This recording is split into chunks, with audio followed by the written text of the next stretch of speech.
here's the big challenge of life. You can have more than you've got because you can become more than you are. That's the challenge. And of course, the other side of the coin reads, unless you change how you are, you'll always have what you got.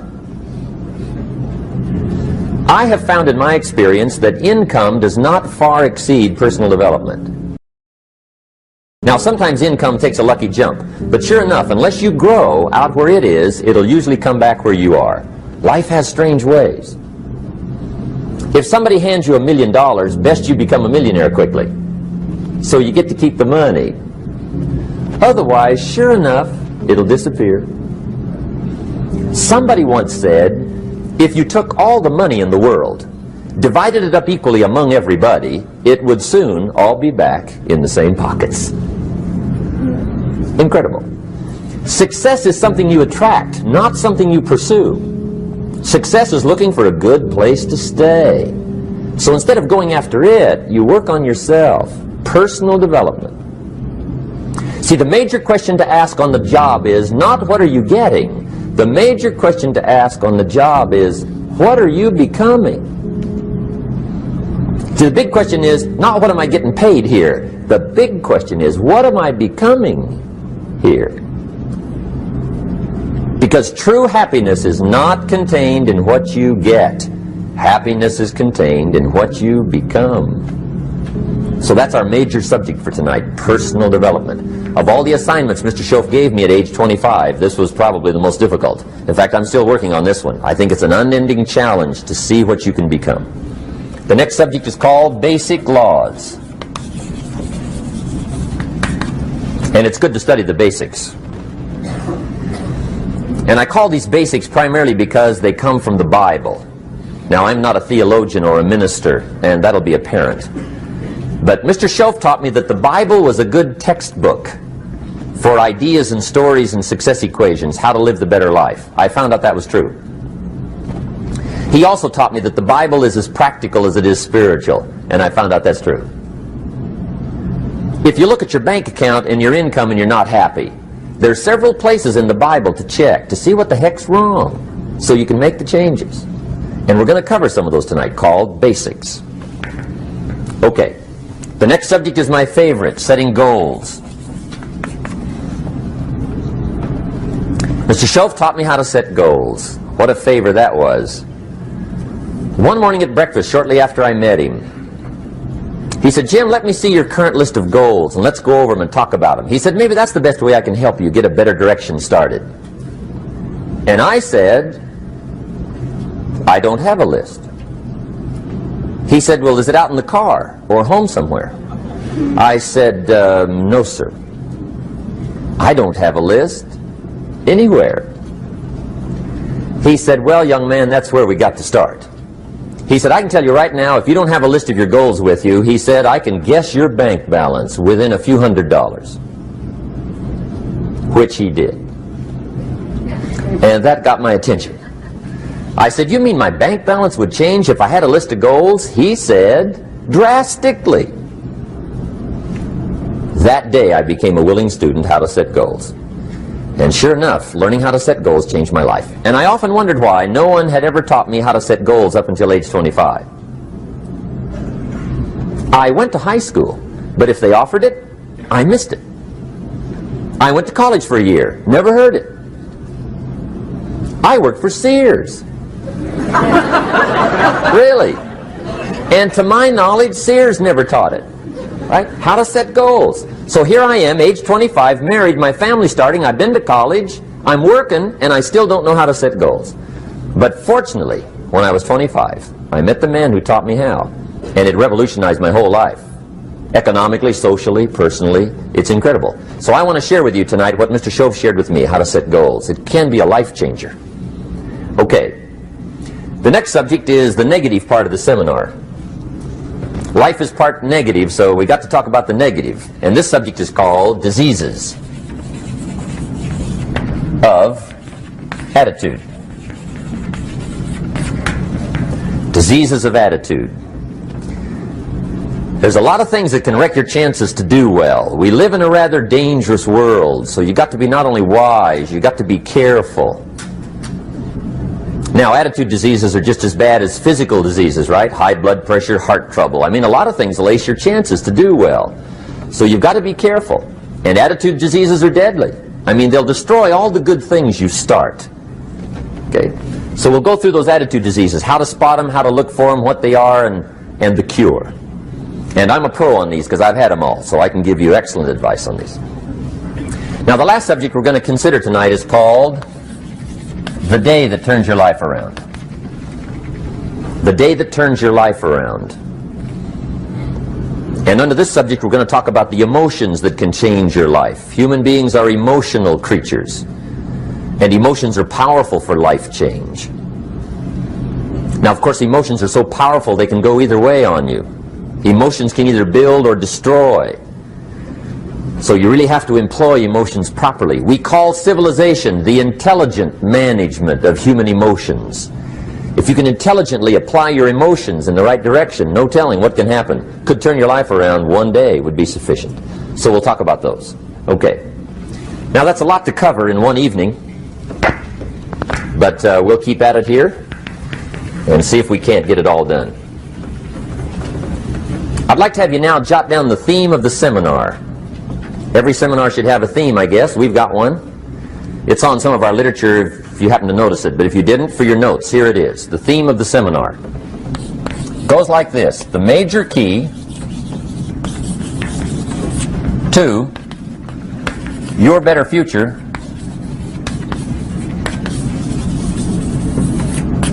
is you. That's the theme of our seminar tonight. The major key to your better future is you. And I'd like to have you underline two words just to give it some added punch. Underline the word major and the word you, so that it reads, the major key to your better future is you. Now, my first suggestion is transfer this to a card or something where you can put it up, where you can see it every day. Preferably put it up where you can see it at the beginning of the day, before you go off to put the day together. This is a good phrase just to glance at, to keep in mind as you're putting the day together. It's called the silent seminar.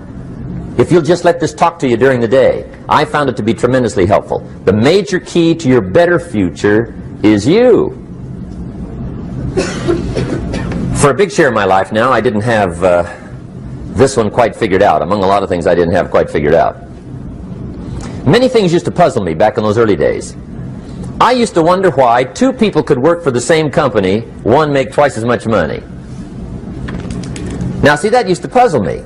And maybe they were the same age, graduated from the same school, live in the same community, work for the same company, with the same products and the same services. They've got the same traffic, the same problems, and one makes $1,000 a month, the other one makes $2,000 a month. Now that was my puzzling question. Why would this long list be the same and the money twice as much? I asked, what's the difference between $1,000 a month and $2,000 a month? And I don't mean $1,000 a month, right? I could figure that out.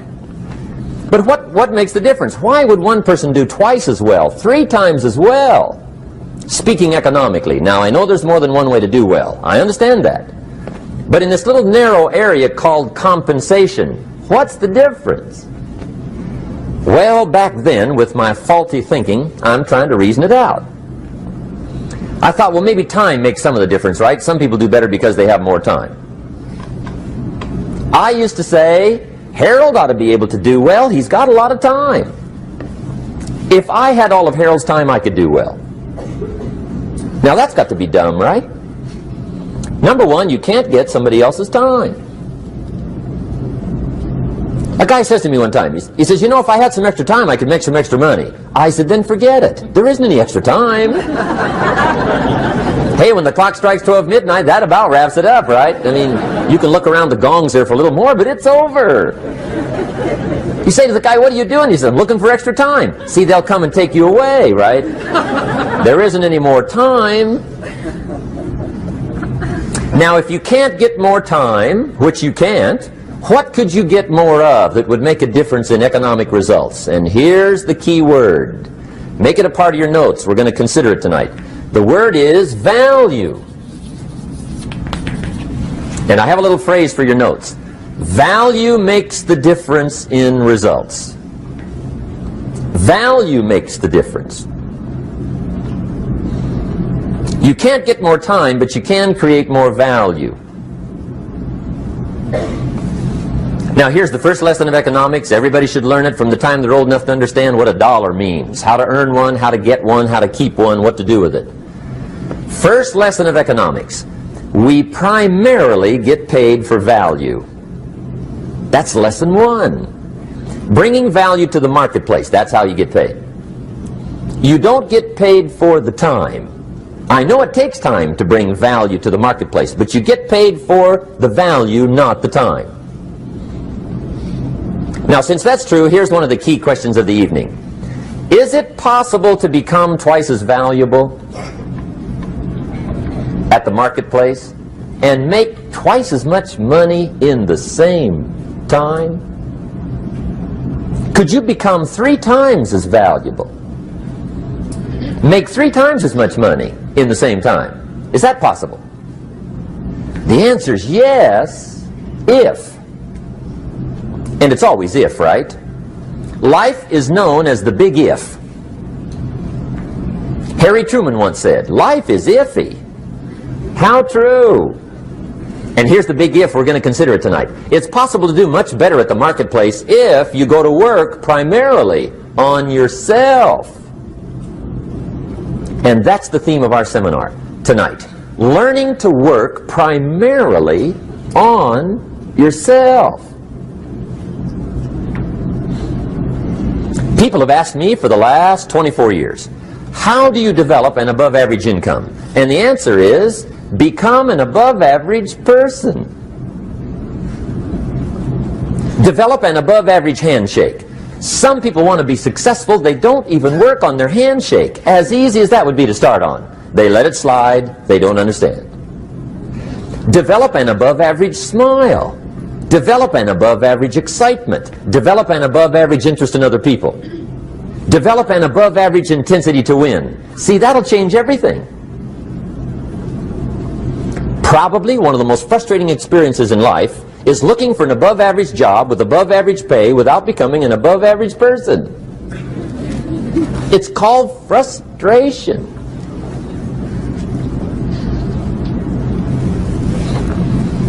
And Mr. Shelf gave me probably the greatest clue he gave me when I first met him. He said, Jim, if you want to be wealthy and happy the rest of your life, just learn this lesson well. He said, learn to work harder on yourself than you do on your job.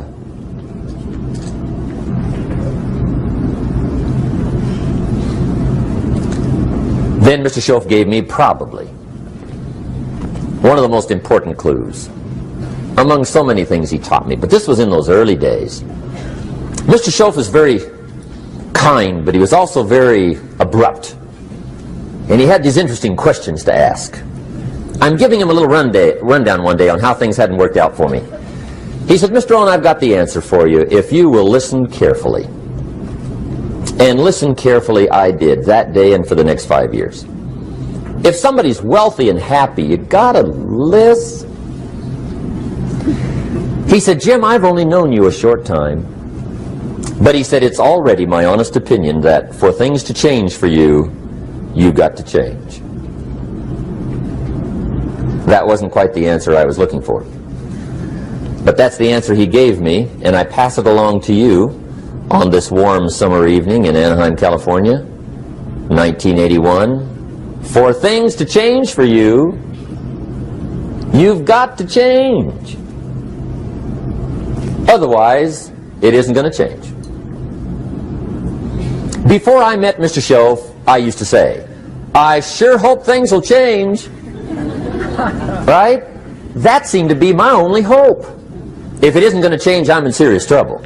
And then I discovered it isn't going to change, so I'm in serious trouble.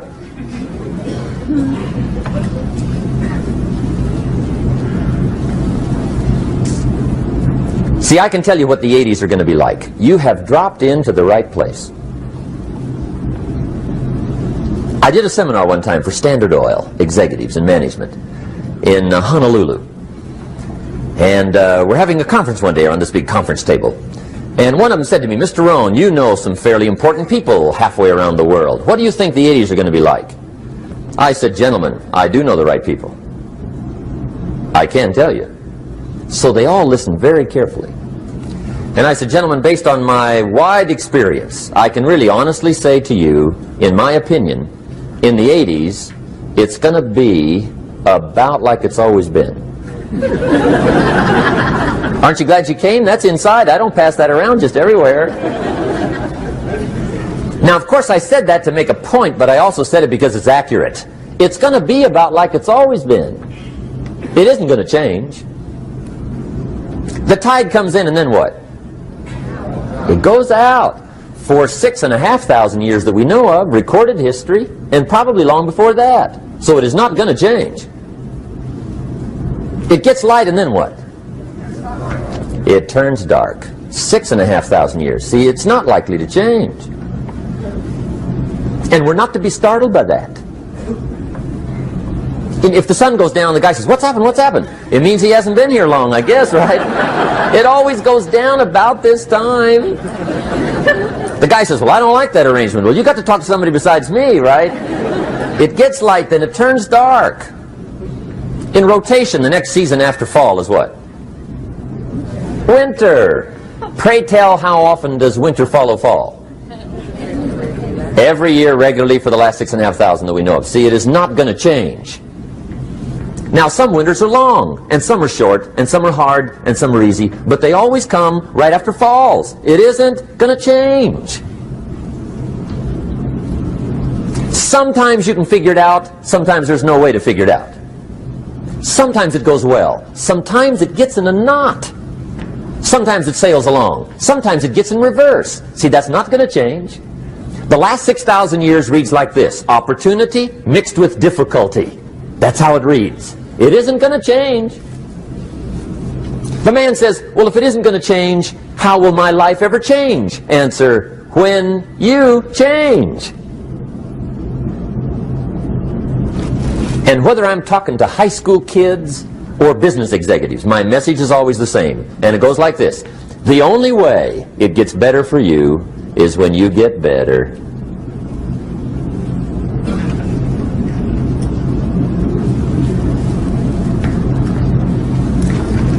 Let me give you the 4 major lessons in life to learn. Here's 4 majors. It's good to study the majors. In our weekend seminar we teach, some people don't do well because they major in minor things. You've got to be on the lookout. At the end of every week, end of every month, you've got to check, make sure you're not spending major time on minor things. We go through that whole series. Majors and minors. Now, let me give you 2 phrases before we get to the 4 majors. This will set it up and you'll see where I'm going. 2 key phrases for your notes. Here's the first one. Life and business is like the changing seasons. That's the first phrase. Life and business is like the changing seasons. One of the best ways to describe life, it's like the seasons. Frank Sinatra sings, life is like the seasons. Now here's the second phrase. Very important. You cannot change the seasons, but you can change yourself. You can't change the seasons, but you can change yourself. And see, that's how life gets better for you, not by chance, but by change. Now, here's the 4 major lessons in life to learn. I've got my first book finished, came out a couple of weeks ago. This is in it, the 4 major lessons in life to learn. Here they are. Number 1, learn how to handle the winters. That's lesson 1. They come right after falls, with regularity. Some are long, and some are short, and some are hard, and some are easy, but they keep coming. You must learn to handle the nights. They come right after days. You must learn to handle difficulty. It comes right after opportunity. You must learn to handle recessions. They always follow progressions. For the last 6,000. See, it isn't going to change. The lesson you must learn is how to handle it. And there's all kinds of winters, right? The winter when you can't figure it out. The winter when it all goes smash. The winter when it turns belly up. The winter when it won't work, when you've run out of money and you've got a broken heart. See, those are winter times. There's all kinds. Economic winters, social winters, personal winters. When your heart is smashed in 1,000 pieces and the nights are unusually long, your prayers seem to go no higher than your head. It's wintertime. Barbra Streisand sings, "It used to be so natural to talk about forever, but used to be's don't count anymore. They just lay on the floor till we sweep them away. You don't sing me love songs, and you don't say you need me, and you don't bring me flowers anymore." A song of winter. But see, the disappointments come. Those are normal. That's part of life. But the question is, how do you handle it? How do you handle the coming winters and the disappointments and the downtimes? Well, you can't get rid of January by tearing it off the calendar. But here's what you can do. You can get stronger, you can get wiser, and you can get better. The winters won't change, but you can. And that's how life changes for you. See, before I understood, when it was winter, I used to wish it was summer. I didn't understand. When it was hard, I used to wish it was easy. I didn't know. And then Mr. Schoaf gave me a part of his very unique philosophy when he said, "Don't wish it was easier, wish you were better." See, that triggered my whole life change. Don't wish for less problems. Wish for more skills. Don't wish for less challenge. Wish for more wisdom. That's the key. So that's lesson one. Learn how to handle the winters. Here's lesson two. Learn how to take advantage of the spring. That's the second one. Spring is called opportunity. And spring follows winter. What a great place for it. If you were going to put it somewhere, that'd be the place to put it, right after winter. And pray tell, how often does spring follow winter? Every year with regularity, 6,000. You can almost count on it. See, opportunity always comes. Days follow nights. Isn't that terrific? Opportunity follows difficulty. But here's what you must learn to do. Underline these two words in that key phrase. Take advantage. Underline those two. You must learn to take advantage of the spring. See, just because spring rolls around is no sign you're going to look good come fall. You got to do something with it. In fact, you have to get good at one of two things in life. Planting in the spring or begging in the fall. Or get somebody to do it for you. See, those are about the only alternatives. Now here's what else you must do. Take advantage of the springs quickly, because there's only a few. Just a handful of springs have been handed to each of us. They don't come forever. Life is fairly brief. So you got to read every book you can get your hands on what to do with your springs while they're here. And take advantage, they soon run out. The Beatles wrote, "Life is so short." And for John Lennon, it was extra short. But life is brief. Elton John sings, "She lived her life like a candle in the wind." It's brief. So whatever you're going to do with your life, you got to get at it. Don't just let the springs pass. Here's the third major lesson in life to learn. Learn how to protect your crops all summer. You got to take care of what you start. Sure enough, as soon as you've planted your garden in the spring, the busy bugs and the noxious weeds are out to take it. And here's the next bit of truth. They will take it unless you prevent it. And that's the third major skill to learn. You've got to learn to prevent the intruder from taking all the good you start. It's one of the challenges. Here's two key phrases under number 3.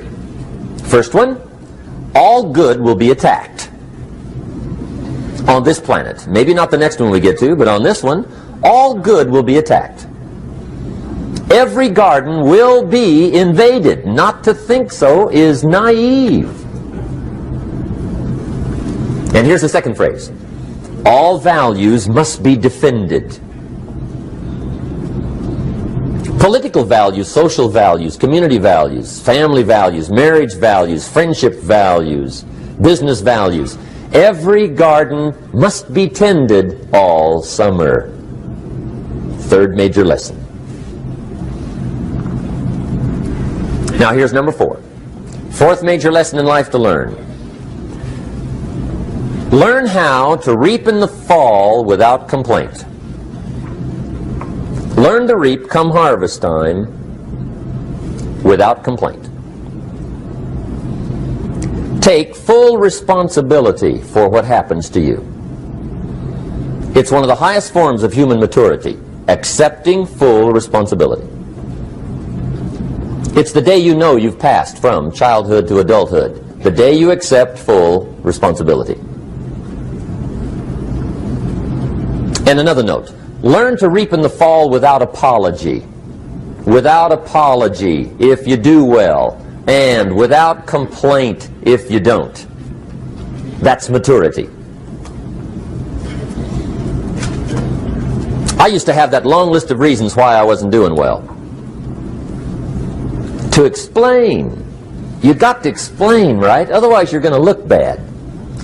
I used to have this funny list called Reasons for Not Looking Good.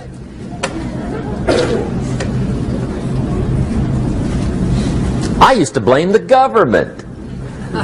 I mean, you can believe that or not. It was at the top of my list. I had a lecture second to none. The government. That was on my list. I used to blame taxes. Look what you got left after they take everything. And they expect you to do well. That was on my list there. Prices, that one's easy, right? You walk into the supermarket with $20, come out with a little half bag. So I had that on the list. I used to blame the weather. I blamed the traffic. I used to blame my car. I blamed the manufacturers. I used to blame the company. I blamed company policy. I used to blame the training program. I blame my negative relatives. They were always putting me down. I blame my cynical neighbors. They're just selfish, looking out for themselves. Won't loan you money? They were on my list.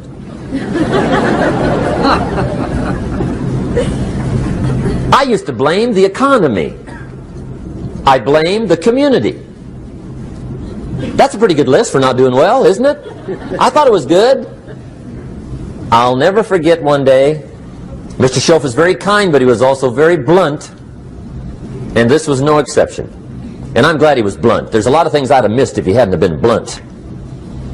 One day, with sort of a curious look on his face, he said, Jim, just out of curiosity, tell me, how come you haven't done well up until now? Excellent question. I thought, well, so I won't look too bad, I'll go through my list. And this list I just gave you, I put that on him. And he was very patient. He let me go through the whole thing, the government, the weather. I went through this whole thing. When I finished, he looked my list over very carefully. He said, Mr. Rohn, big problem with your list. You ain't on it. How brilliant.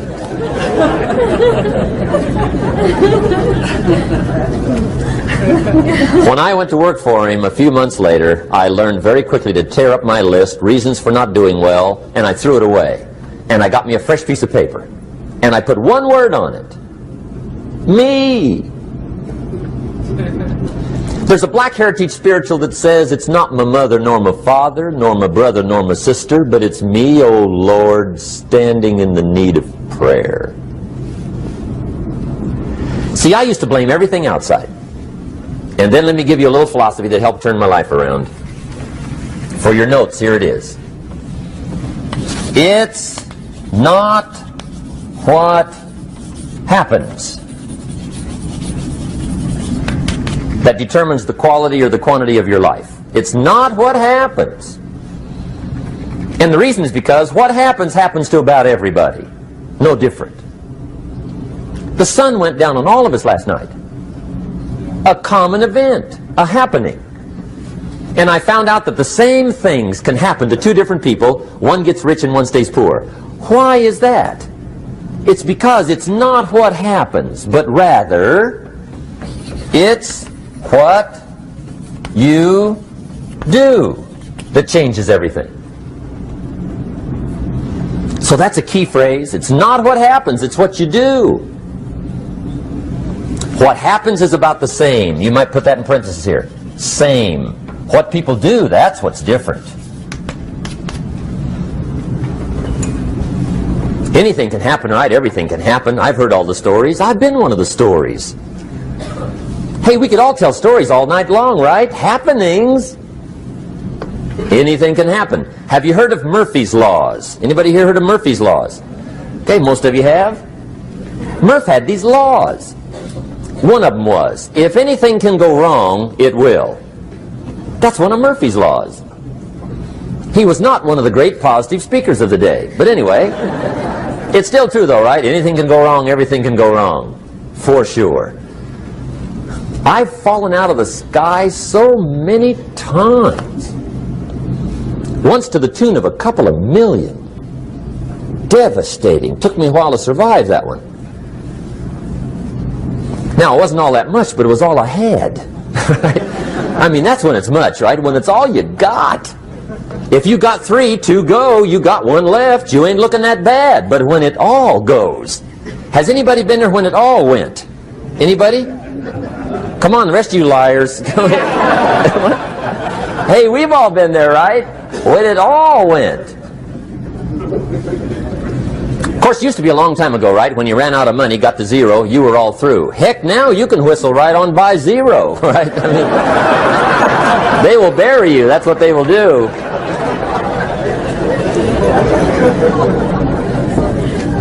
But see, those are the happenings, right? Everything can happen. Anything can happen. But it's not the happenings. It's what you do about it.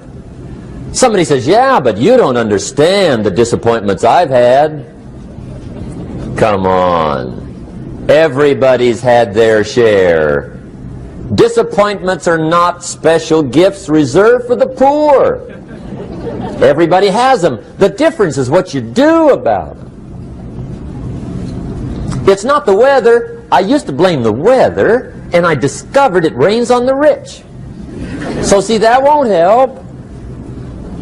2 men wake up one morning, there's a rainstorm on. One of them looks out his window, sees the rainstorm, and he says, wow, what a storm. With weather like this, they can't expect you to go out and make sales. He stays home. Same morning, the other guy looks out his window, sees the same storm, says, wow, what a storm.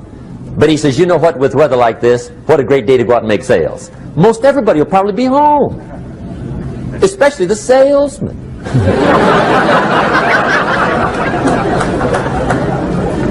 See, that's the difference in how your life works out. It's not what happens, it's what you do. So here's one of the key questions of the evening. Starting tomorrow, what are you going to do that'll make a change in your life's direction? Good question. What are you going to do starting tomorrow that'll make a difference? Now see, if you don't do something starting tomorrow that'll make a difference, guess what? It's gonna be the same.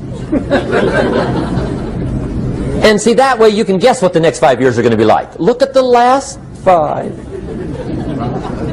Because the next 5 are going to be like the last 5 unless you, major key, tomorrow, change it all. Or change a little, or change something, or don't change. It's choice time. You can do whatever you want. But it's nice to know any day you wish you can change your whole life.